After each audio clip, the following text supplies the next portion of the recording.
Hello everyone, my name is Jimmy and today you join me in the 2020 Toyota RAV4 Hybrid. This is the XSE trim, or Toyota kind of claims it as the sportier trim. And you can kind of tell by the blacked out roof, fender flares, and bumpers. Compared to the regular model, looks-wise it's basically the same. But let me say this just right off the bat. This SUV is one of the best balanced SUV on the market today.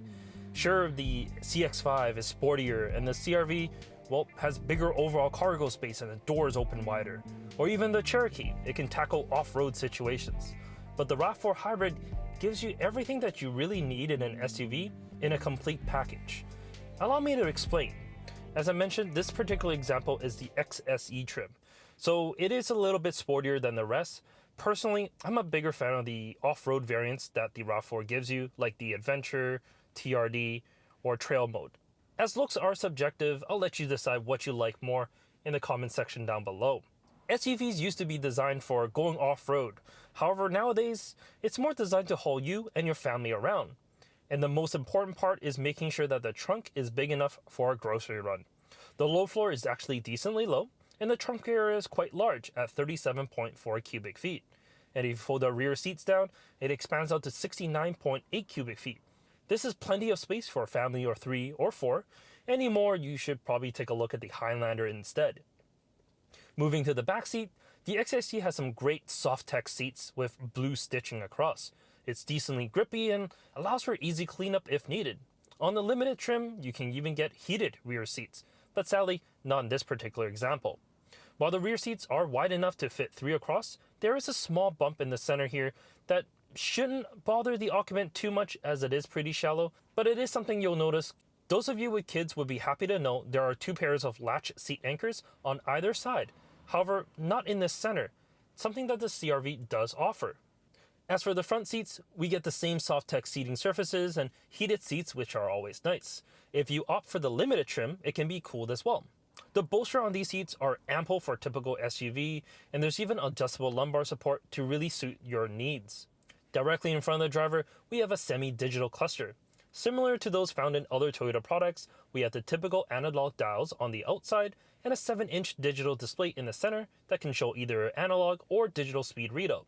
The cluster is nice and bright for great visibility, day or even night. The same can't be really said about the infotainment system though.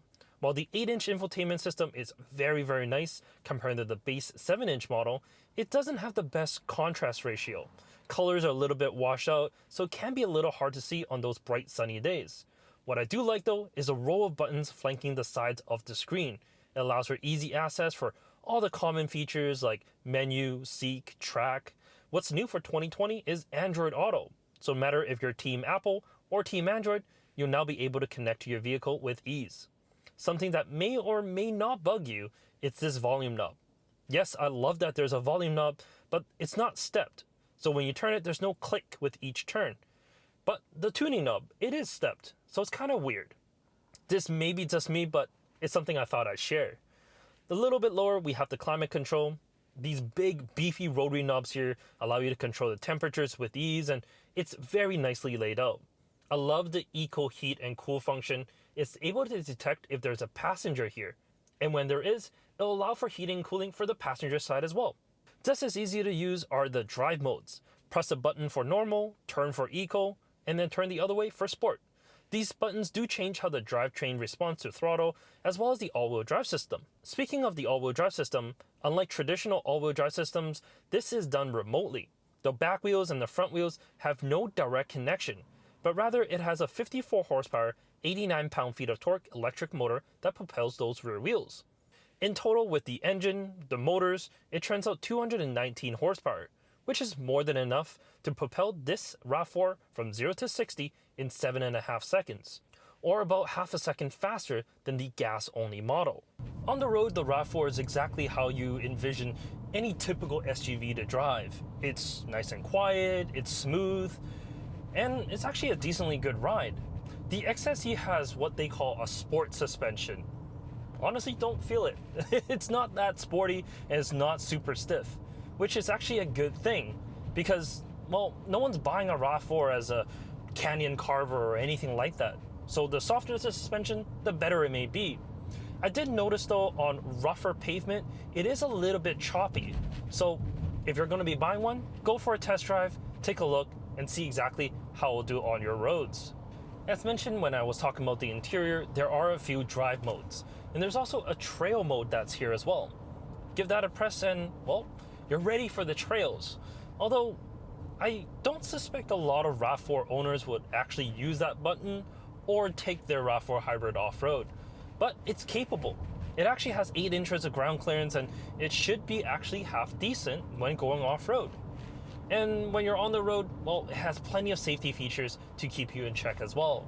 Toyota has put in a bunch of safety right onto the standard and base models of the car. There's collision mitigation braking, radar guided cruise control, blind spot monitoring. I mean, it has it all. Overall, the RAV4 is that perfect package. It gives you all that you need from an SUV standpoint, like practicality, power, while still returning 40 miles per gallon combined.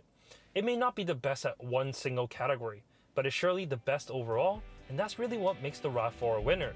Prices start at $28,500 for the base hybrid trim, or you can step up all the way to the limited for $37,000, but I'm very happy with this particular option at $34,000.